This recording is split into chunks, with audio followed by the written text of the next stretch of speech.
Wow. Dude, I want to be a mask rider, man. So what does mask rider do? He rides a motorbike. He fights monsters, but most importantly, he is an avatar of justice.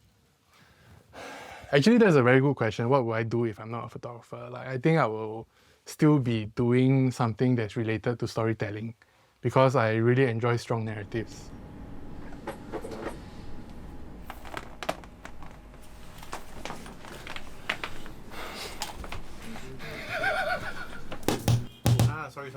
Sorry, that's me. Oh yeah?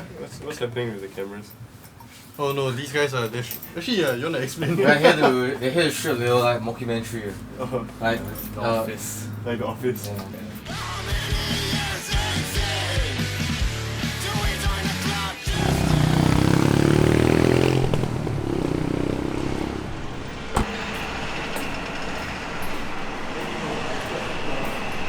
What am I doing today?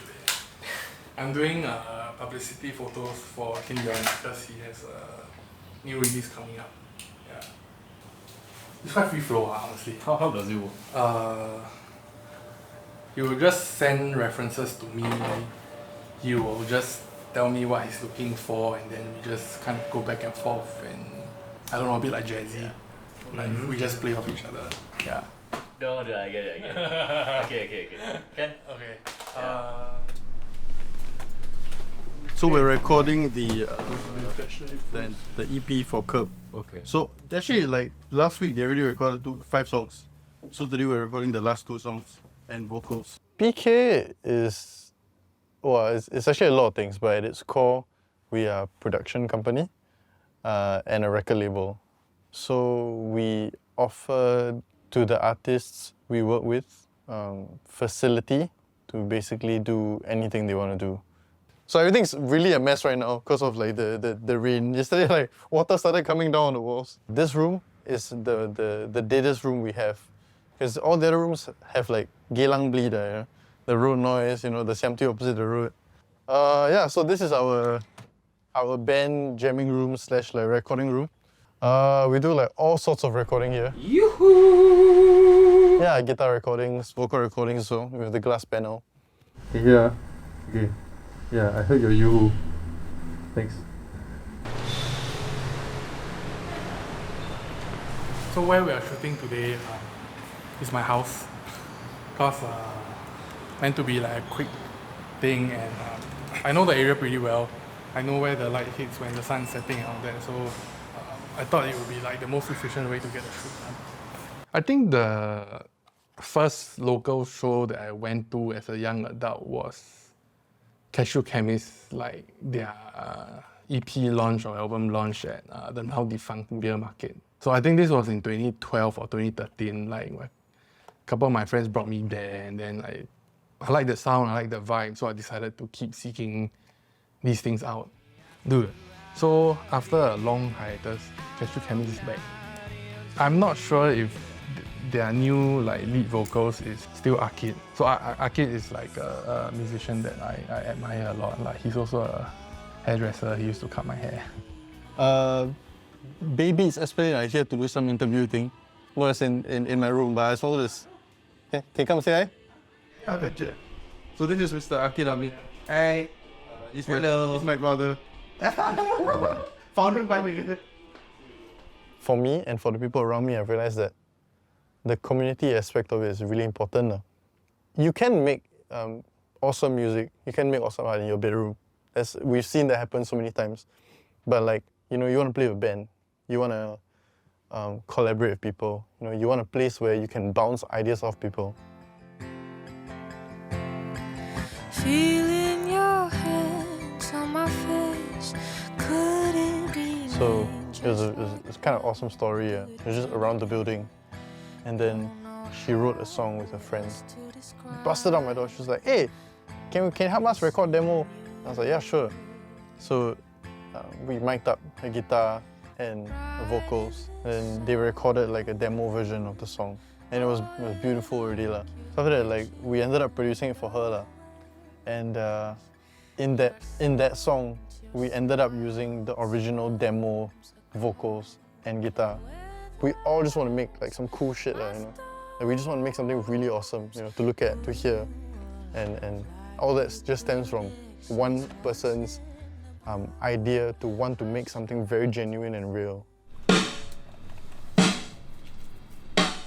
We all also understand that like we're just trying to make this life thing work, right? We're trying to earn enough money to survive and eat cai pong every day. But yeah, then after that, like, what resources do we have, all of us have? What energy do we have, and how can we, with the excess love and capacity that we can give to each other, you know, pull that together and make your project happen?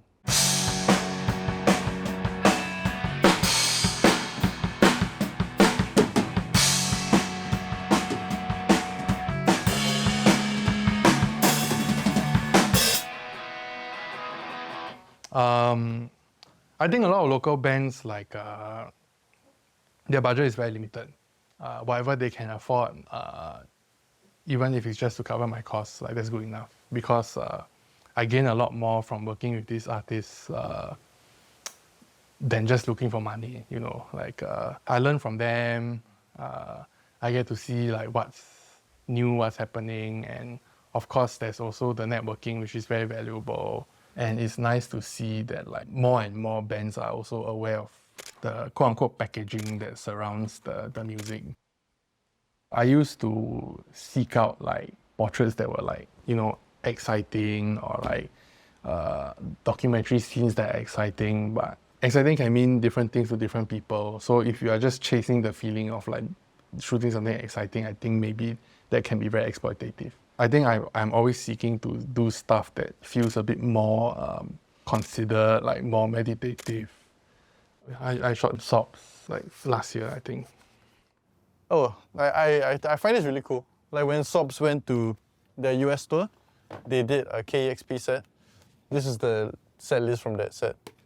Yeah. Oh my god. Monster Cat.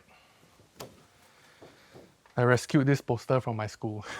I kept going for their shows like whenever like I heard about them, and I've been using this tote bag from them. It's the best tote bag I have. This tote bag has been around for more than 10 years, I think. Okay, wait, let me see if there's any other local albums that I like.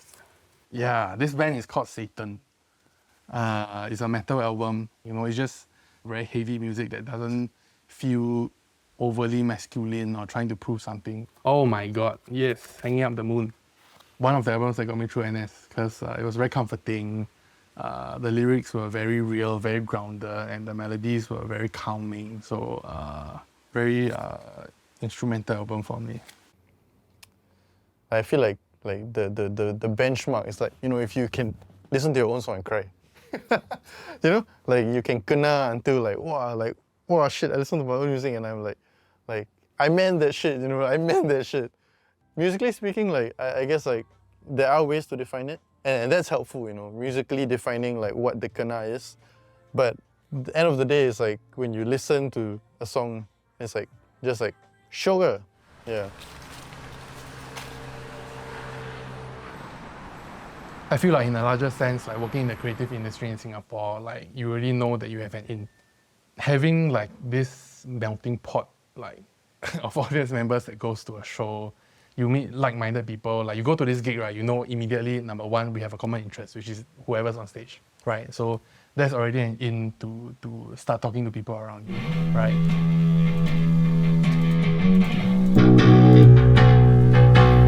Yeah, actually 30 mic being a bit wonky. Can one of you actually no, never, I'll do it. But I feel like we just need to think of it as like, Singapore makes really, really good music.